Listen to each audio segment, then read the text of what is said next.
So welcome everybody, and happy Sunday. And I also want to say welcome to the people on YouTube and the growing community of people listening. It's very exciting.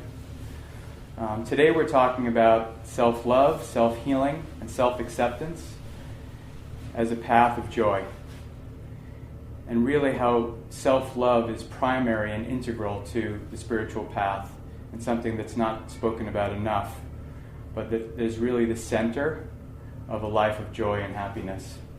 And last week we spoke about letting go of the past and freeing ourselves of the limiting stories of our lives. And we started to get into the whole idea of stories and limiting beliefs and where our stories come from. We talked about the idea that through the process of the healing journey, that we have repressed fears and unfinished energy patterns in our bodies called samskaras. And we've talked a lot about that over these last few weeks, that as we move through our lives, and especially in our childhood, when feelings are brought up in us that we are not able to fully process and allow, that those feelings get stuck in our bodies, in our hearts, and that those create a point of attraction in our lives. And that part of the healing journey is that there is a vibrational frequency of those samskaras, of those limited beliefs, of those repressed pain and energy patterns in our bodies that attract experiences to us that are meant to trigger those feelings to be released. And part of the role of stories, we talked a bit about the role of stories in our lives and where the stories come from. And so we have these beliefs and unfelt energy patterns, and we talked about some of the most common ones. The first one is that we're fundamentally flawed in some way, that there's something wrong with us, and that's probably the most basic and the most general and the most common, and that we're not worthy, we're not good enough, there's something wrong with us, we're not lovable. And that is a family of feelings and thoughts about ourselves that you can call shame, or the psychologists call toxic shame. And that those feelings of unworthiness are generated from the experiences of our childhood and from our early lifetimes. And that in order to fully process those feelings requires a level of consciousness that we're not ready for when we're young.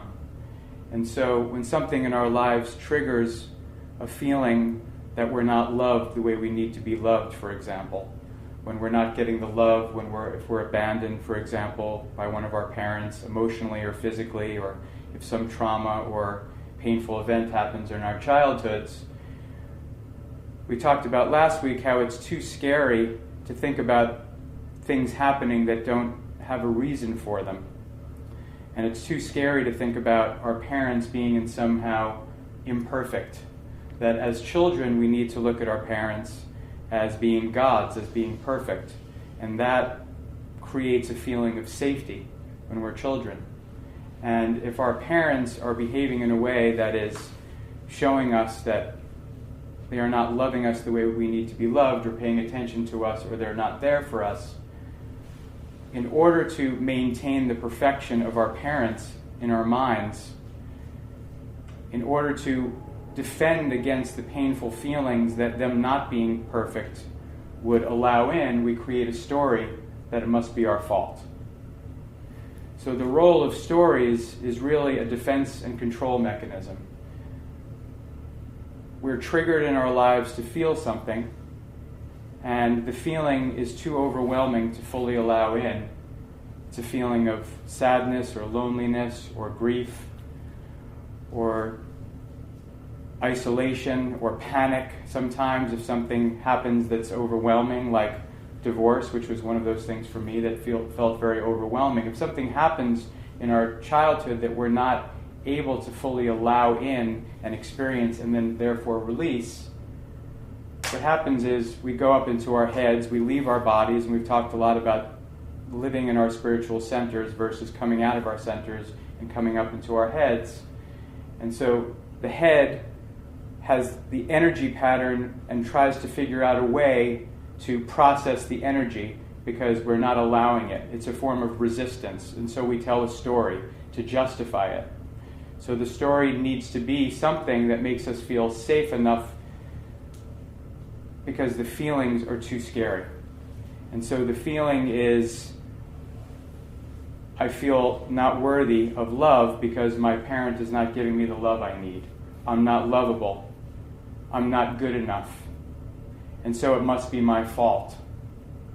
And so that's the beginning of a story that starts to unfold in our lives.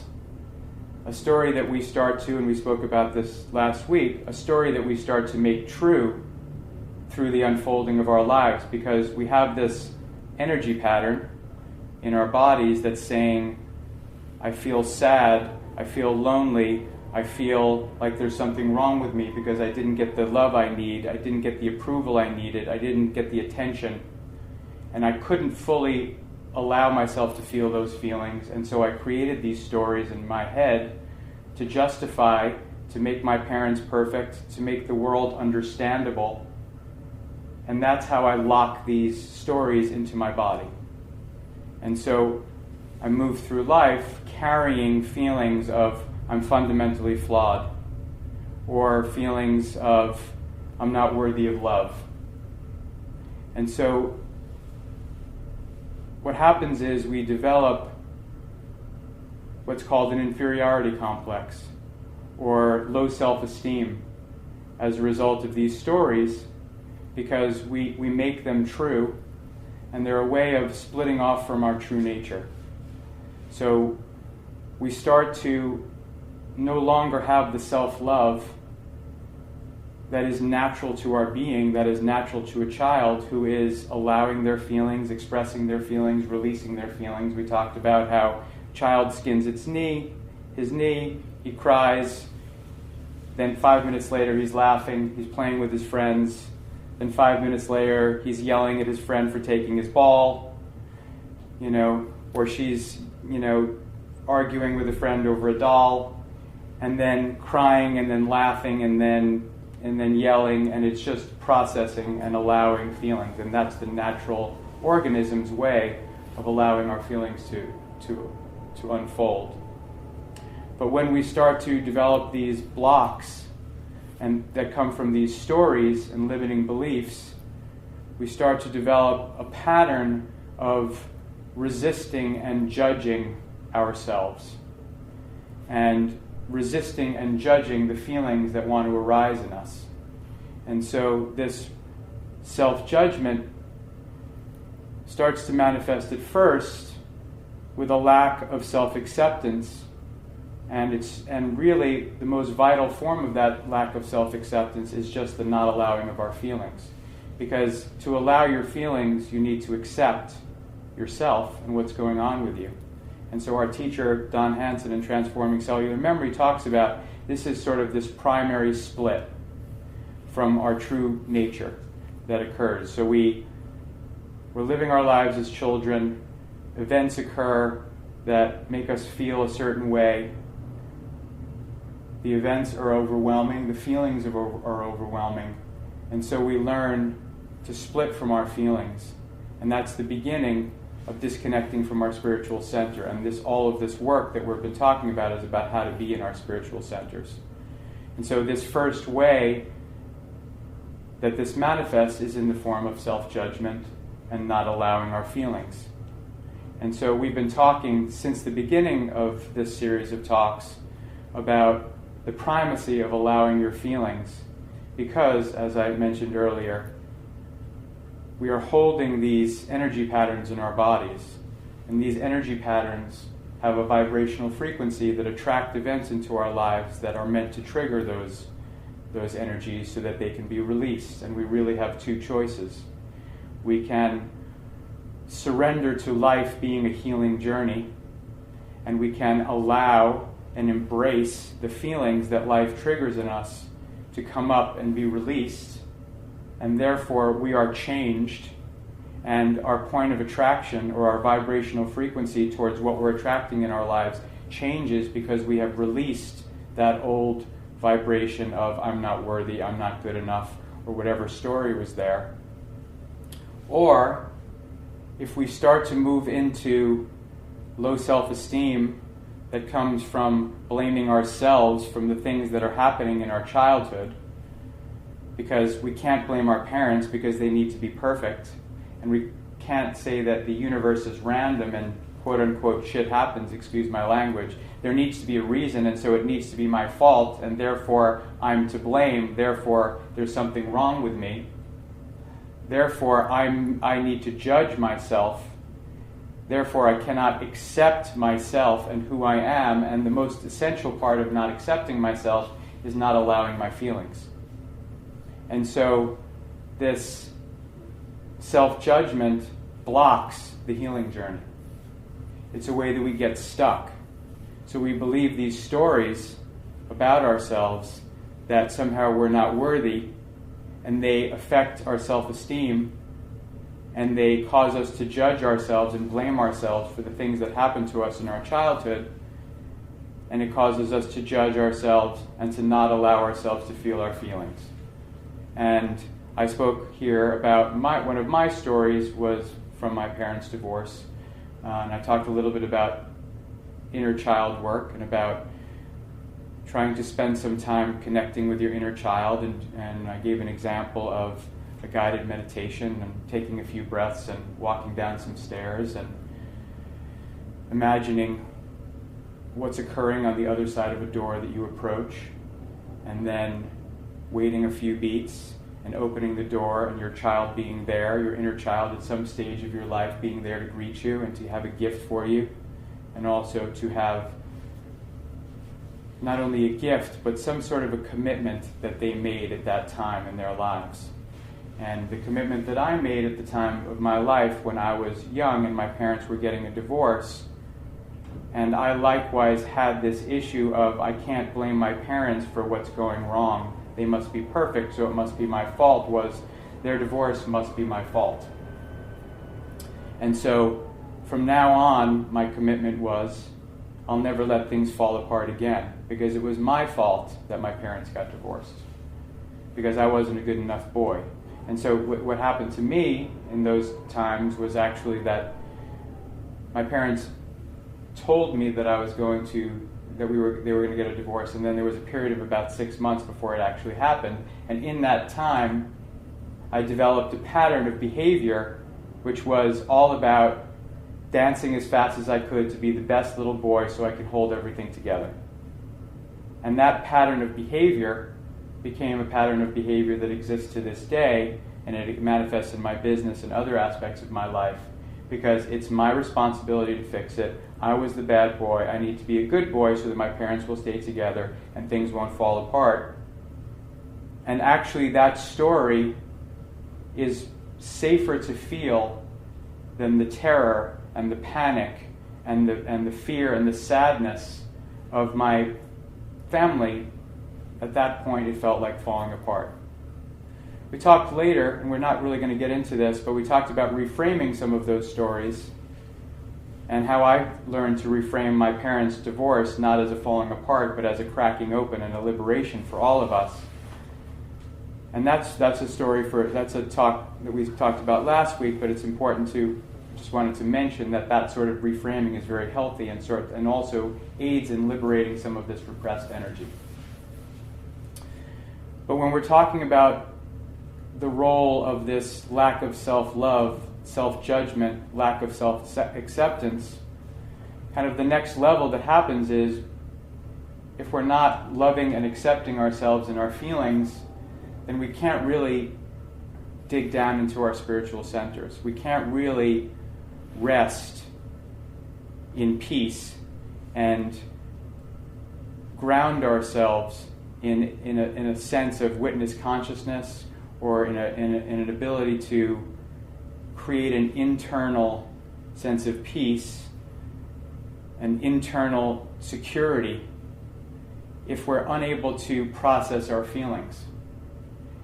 And we talked about how, we talked about the outer sanctuary and becoming dependent on an outer sanctuary in order to feel good inside. but that the spiritual path is about developing this inner sanctuary in our centers. But if we're not accepting and allowing and embracing our feelings to come up, then we can't reach that center. And so the benefits of this spiritual and spiritually centered life can't be reached if we're in self-judgment and we're not accepting our feelings as they're coming up. And so what happens from that is that we're disconnected, and then all of the benefits that we've talked about over these last few weeks about connecting to our center and connecting to the intelligence of the universe that's trying to communicate with us, and our still small voice is what the Bible calls it. We have no access to our still small voice, to our deepest intuitions, to our deepest callings, to the universe and its intelligence and what it's trying to express through us towards the end of our self-actualization, which is all of this about that we've been talking about our journey of self-discovery and about connecting deeply within. Every facet of this journey becomes impossible if we're not loving and accepting ourselves, if we're not loving and accepting the feelings that want to come up. If we're judging and repressing and we're disconnecting, we're not feeling our feelings and healing and releasing. We're not able to benefit from the internal security, from the internal sanctuary of living from our center. We're not able to benefit from listening and receiving the guidance and wisdom that we've been talking about throughout these talks of universal intelligence. And so we become lost and disconnected from our center, and we start to look for the outside for our love, start to look to the outside for our approval. Because if we're judging ourselves, we're not connecting to ourselves. And so if we're not allowing and appreciating and loving what's coming up for us, we're disconnected from our spiritual center, we're disconnected from our source. And so the next movement that happens from that is the movement outward to look for approval, to look for love. And what happens as a result of this is what we talk about a lot about codependence. And codependence is about looking for your love in the outside, and it's about, I'm not lovable on the inside, I don't love myself, so I need to get my love or my approval or my value or my esteem from the outside. I need to get it from another person. And usually it starts with your parents and some form of, I'm disconnected from my center because I can't feel these overwhelming feelings that are a result of my chaotic or traumatic events in my childhood. And so I disconnect from my source. I don't allow my feelings, I judge myself, I feel empty inside, and I actually need you even more to take the not okay away. So we develop a pattern and a story of looking to the outside for love, looking to the outside for approval, and seeking that from a place that we can never get it from. And that manifests in different roles that we play in life. We learn to play the role, and this was a role that I learned to play, about taking care of other people's needs rather than our own. And that role develops really from the selfish need to get some love and approval. So because I'm not getting love and approval just for who I am, for the natural being that I am, without having to behave any certain way, I develop behavior patterns to get the love and approval.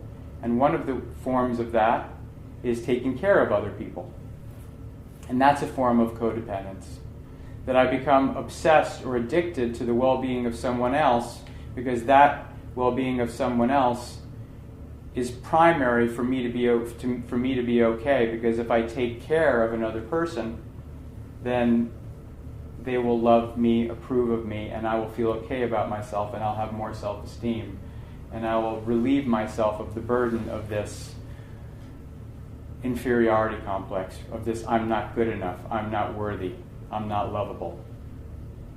And so we develop patterns of exhausting ourselves, of serving other people's needs, of becoming so foreign and disconnected from our own needs, from our own intuition, from what it takes to love ourselves, take care of ourselves, because it all gets diluted and confused with taking care of others. And so again, this connection to our source and to this voice in us, which is meant to tell us how to live our lives, becomes quieted and muffled. And we can't hear it because we're so focused on our role serving other people in order to get love and approval, in order to prove our value, in order to receive some of the love we didn't get when we were a child because our parents were distracted, or one person left, or someone died or passed away, or whatever happened. And so we find ourselves disconnected from the basics of what it means to just love and take care of ourselves. And so we develop this role of looking for outside for our good, and for proving our worth, and for serving others' needs instead of our own. And we get disconnected from our own needs. And then the next step of that is that we go in search of the love that we never got in the form of one person who will complete us. And that's codependent relationship and partnership. And there's lots of names for it. You can call it special relationship, is what Marianne Williamson talks about. And bless you. And so we develop this belief that there is one person out there who will finally give us the love that we need. Because we didn't feel it, because we're disconnected from our feelings and we're not loving ourselves, and so we're not allowing our connection to our source, we're not allowing our feelings to come up, and so we develop this looking outside ourselves, and first that manifests as the roles that we play as caretakers or whatever we're doing. And for me, that was just one example, to be the caretaker, to be the one that fixed everyone, to be the one that held it all together.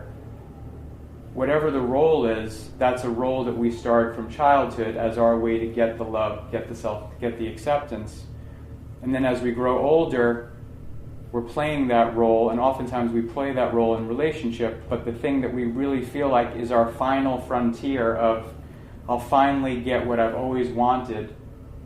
Maybe I can't even get it in my career. We've talked a lot about career, but we're not going to talk about that right now. But I can get it in this one person. This person will finally give me the love that I need. And all the emptiness that I'm feeling inside because I'm not loving and accepting myself, I'm not caring for myself, I'm not taking good care of myself, I'm not doing what it takes to make myself happy because I'm serving other people's needs and I'm trying to be approved of, I'm trying to justify my existence, I'll finally find it in that one other person. And so we go in pursuit of this person who is going to finally give us the love that we need. And we find, just by the law of attraction, which we've talked a lot about, if we're holding, I'm not lovable, if we're holding, I'm unworthy, it is actually impossible by the laws of the universe that we can attract true partnership from that place. That we can attract a loving partnership from a place of unworthiness. In fact, our entire life starts to look like a mirror of our emptiness and unworthiness, and so we don't have the job that we want, we're not making the money we want, because we're moving through life feeling empty and not loving ourselves, looking to the outside. So we're looking to our job, we're looking to money, but we're coming from that vibrational frequency that we've talked a lot about, of lack, of emptiness, of poverty consciousness is one way of talking about it. So we keep attracting a mirror for that. But that mirror is actually perfect. And so at first it sucks because we're not making a lot of money because I'm not worthy of a lot of money, or I'm not attracting a partner who is mirroring emotional unavailability, for example, because I'm emotionally unavailable because I don't believe I'm worthy of love. But what's perfect is that, and what all of these great teachers about relationships talk about, Eckhart Tolle and Marianne Williamson and many others, is that the road to healthy, loving partnership moves through codependent relationship. It is not possible to jump without moving through all of these repressed samskaras and limited beliefs and energy patterns in your body into true partnership. That's not about finding your love on the outside, but it's about having love and sharing love with another person and sharing a journey with another person. But what's elegant and perfect about it is that if we can move into these relationships where we're searching for the other person to find us our love with an open heart, and then use our relationship as a spiritual journey of self-actualization and healing, and allow ourselves to have some consciousness around our relationship, so that as we are triggered, which we inevitably will be, with the pain and feelings that we had in our childhood that were too much and that created this shame in the first place, and that created these stories of I'm not worthy, I'm not good enough, I'm not lovable.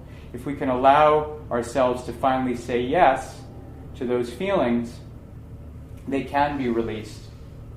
And we can be in relationship with the partner who has brought those feelings up, or we can leave that partner and find someone after we have allowed ourselves to be healed by the relationship, to find something that's more about an equal loving partnership, that's not about seeking my self-love on the outside. But before we get there, we're holding this I'm not worthy, and we're thinking that we're going to go out into the world and find the love that we finally have so we can get what we never had. And again, we're going to come up empty and not having what we need. And so life becomes a mirror of our lack of self-love, of our lack of self-esteem. And so the practice that we're really here to talk about today is about refocusing our attention on the inside and on ourselves, and learning to take care of ourselves and love and honor ourselves, rather than looking for the approval on the outside, looking for the love on the outside, looking for the success on the outside, and to start to change the pattern of self-judgment and neglecting ourselves, lack of self-care, lack of self-acceptance, so that we can change that energy and raise our vibration and bring in this vibration of joy into our lives that comes from this honoring and self-love, much more than anything on the outside will ever bring us. And in changing our vibration and in raising it, we start to attract the life that mirrors that higher vibration of love, and start to attract loving relationships and abundance and self-actualization into our lives. So what does that look like? The first and most important part of self-love and self-care is about time. And it's about taking time. There's a beautiful book called Sabbath by Wayne Mueller. And he talks about the spiritual teaching of Sabbath, which is about the taking of time.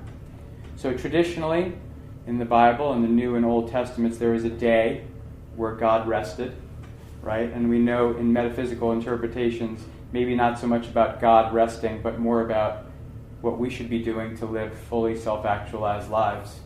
And so this importance of rest and time and self-care is what Sabbath is about. So it is a beautiful and elegant teaching from the Bible about taking this day to rest and rejuvenate and be with family and eat great food and make love and not engage in commerce or electronics. They didn't write that in the Bible because they didn't have them, but that's how it's been interpreted over time.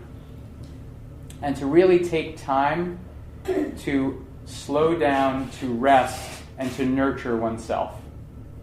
And that's really the first requirement. In this period, in this age that we're in, where there is so much change and so much pressure that we're all under and so little time, and it feels like there's so little time, that valuable commodity that we all seem to neglect is taking time for ourselves and for self-care. And so the first primary way that we take care of ourselves and honor and love ourselves is through the taking of time. It's through the taking of time to come here.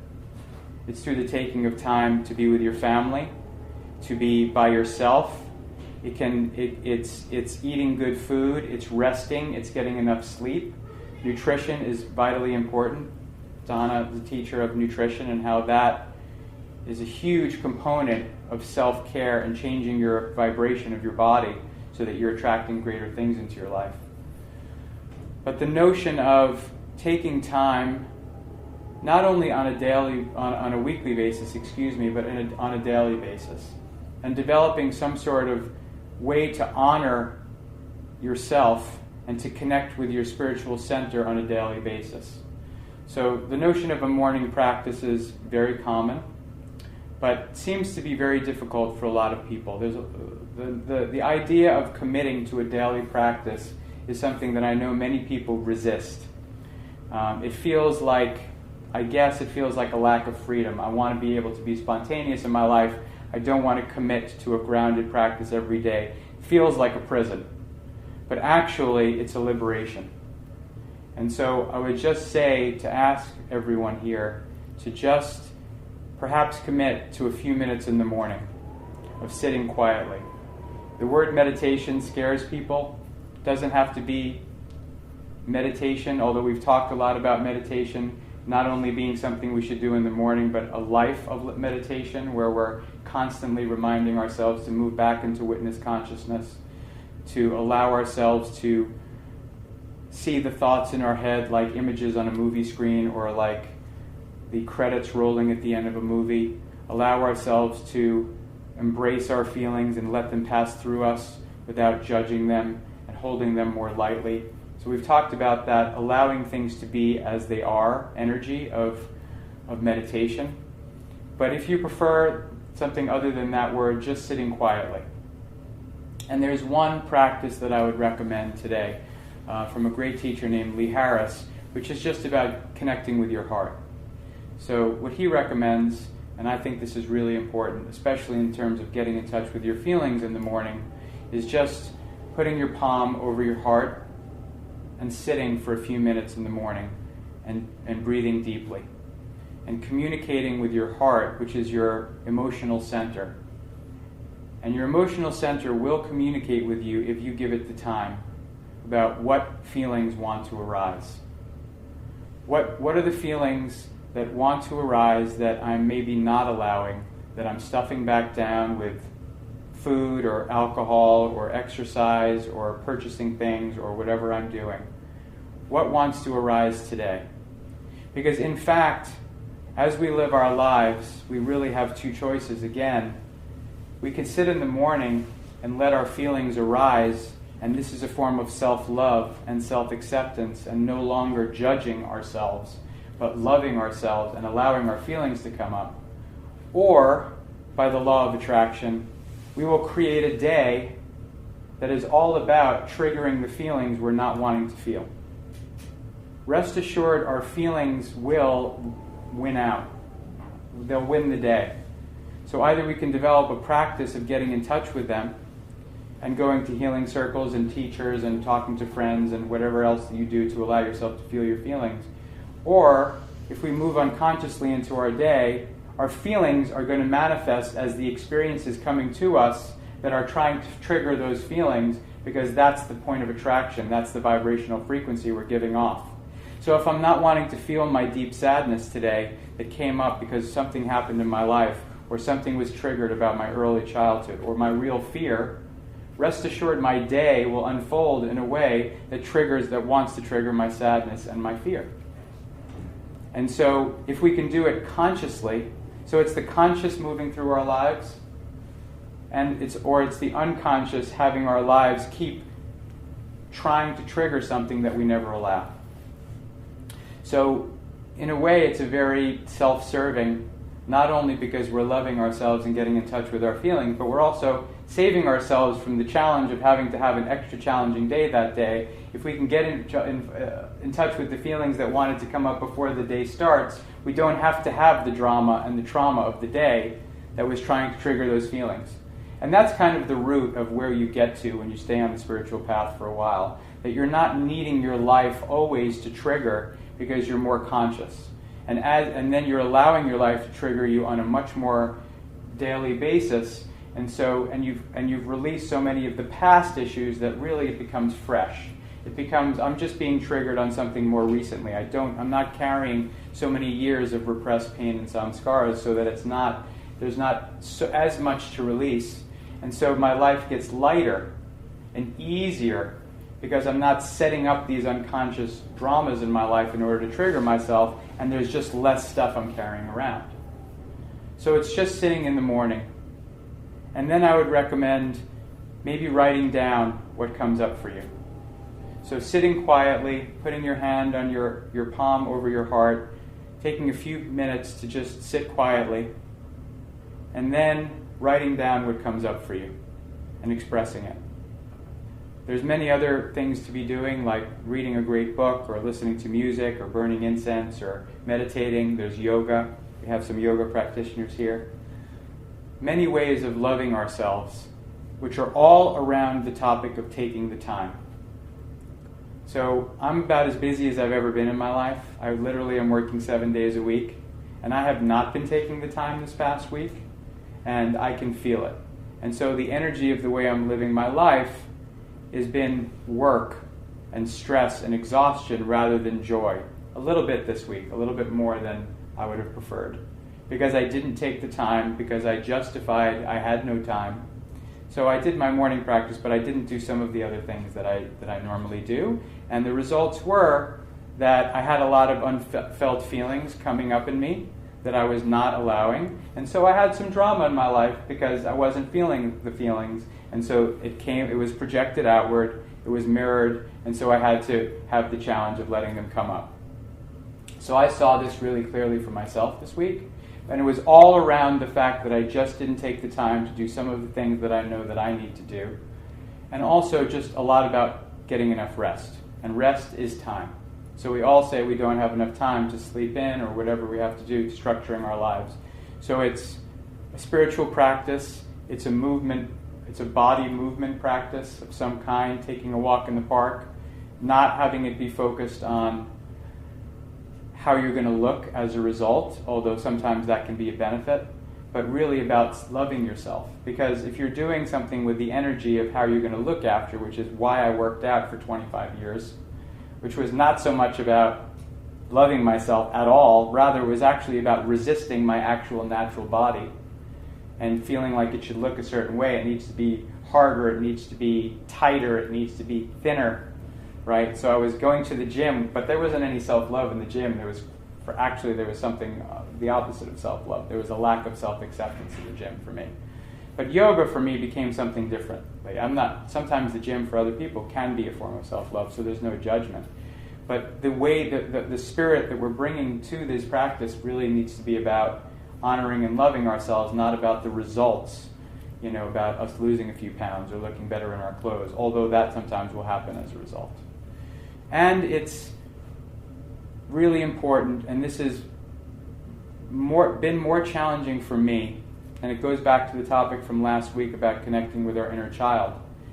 It's about creating room for play, and it's something that my friends in Transforming Cellular Memory have talked to me a lot about, and my teacher, August, because I was awful at play my whole life.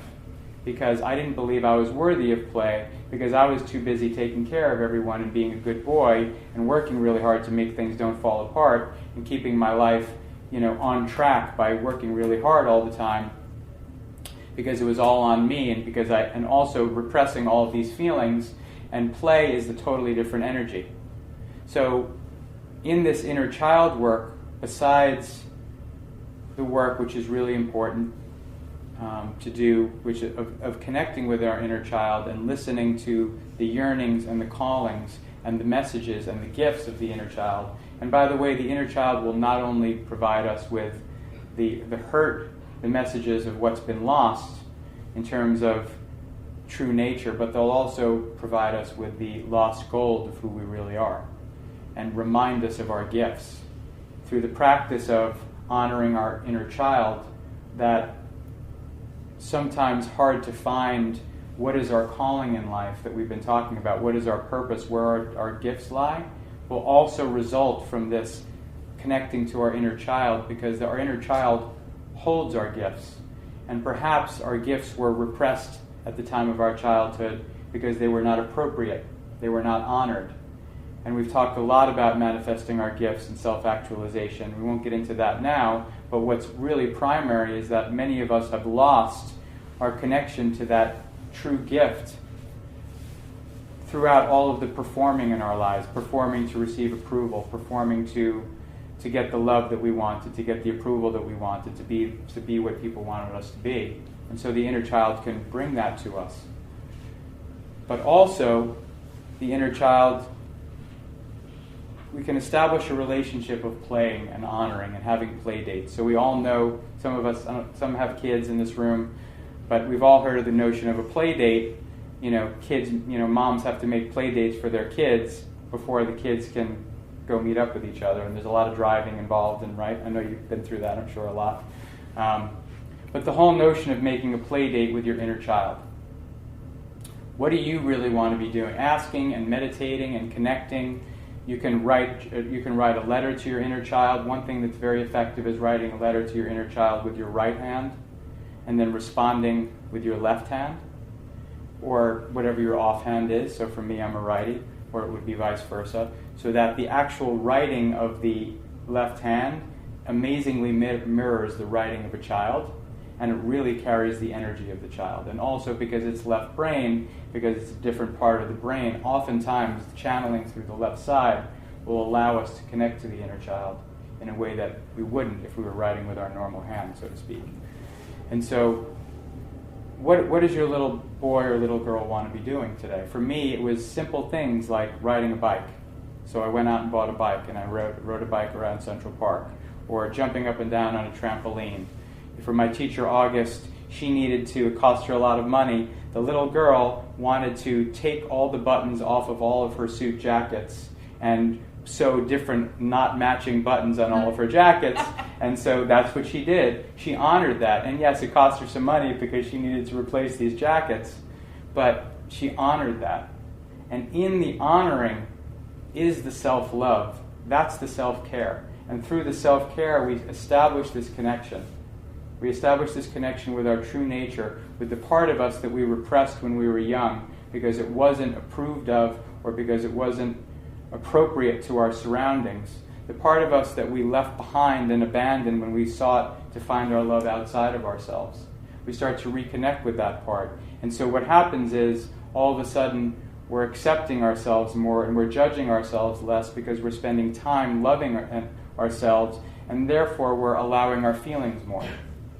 And then once we're allowing our feelings more, we have greater access to our spiritual center, and then we have greater peace, and we have a greater ability to sit back in our witness consciousness and not let our minds take us off on a journey, but be able to sit and take a breath and watch our thoughts like images on a movie screen.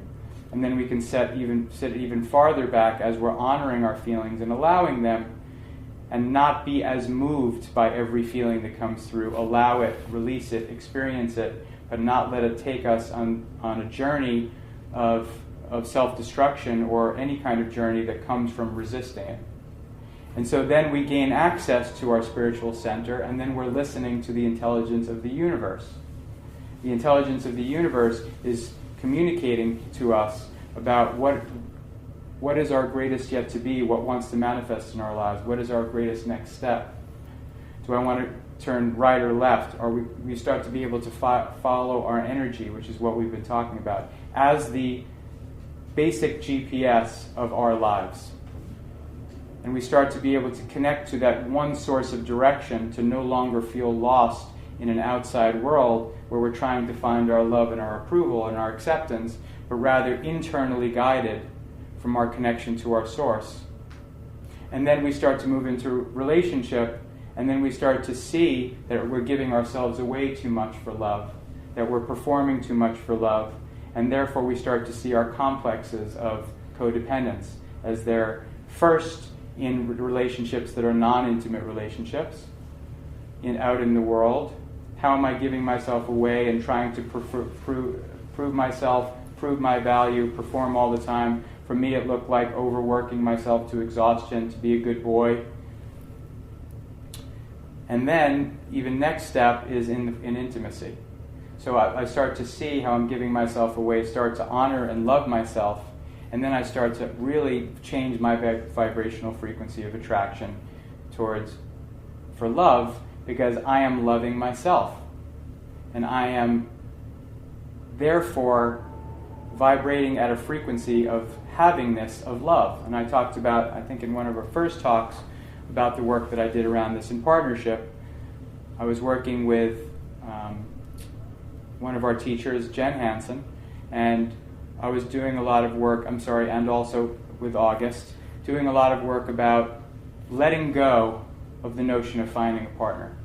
So for me, I was looking for a partner for many years, and I spoke a little bit about this in a past talk. And instead of looking on the outside, I was given this mantra to work with, which is, I am rich in love. And I started to work on the notion of being rich in love by opening up to other relationships. And that's when I met a lot of friends, and I opened up more to friendship than I had in a long time. And then the next step of that was to let go of the notion and really take in the fact that I may never meet this partner. To really let it go. Because I've been searching, seeking for so long, looking for the outside to make me feel better, looking for the outside to give me the love I needed. I needed to let that go, and it was very painful to let that go. So there was a lot of pain and sadness that came up at the prospect, because I had to feel a lot of these feelings of abandonment and not getting the love I needed when I was a child, in the letting go of the potential of ever finding a partner. But it took that letting go to change my energy from codependent seeking. And of course, it wasn't changed 100%. It was changed partially. It was changed enough, but there was more layers of codependence. But on some essential layer, it changed the vibration to let it go, so that I was no longer really focused on giving away all of my need onto another person, but really starting to earn it in myself and love myself. And I got to a point, I threw a birthday party for myself, which I had never done before. A lot of my friends came. And I felt that day, at the end of my birthday party and that morning, that I was really rich in love. I was vibrating at the frequency of being rich in love, and I had no partner. And then 5 weeks later, I met Donna. She came into a workshop. So my changing, which came about from letting go of the notion of ever meeting a partner, and also working on this, I am rich in love, and having love in my life that didn't depend on someone on the outside, which came from self-care, which came from honoring my inner child, playing with my inner child, writing letters with the right and left hand. All of that work manifested in the attraction of a partner. But that's the irony, I guess, of the way the universe works. It's like when you're going out seeking, you'll never find. When you're finally holding, then you are him that hath, right? And then then more will be given to you. And so I just want to reinforce before we open it up that loving ourselves, taking care of ourselves, making time for ourselves, and I think some people are better than this than others, is not separate from our work in the world or somehow unnecessary or somehow a luxury. It's not a luxury. It's actually essential towards us manifesting a life of joy and happiness, because as we change our energy and change our vibration to one of joy that comes from the self-love, our life mirrors that to us. And then we have relationships and work and abundance and creativity in our lives, but it all results from the love that we have for ourselves, and the attention and the time that we're paying, and the listening that we're doing, and how it's helping us to connect to our center and feel our feelings and release that which comes through us.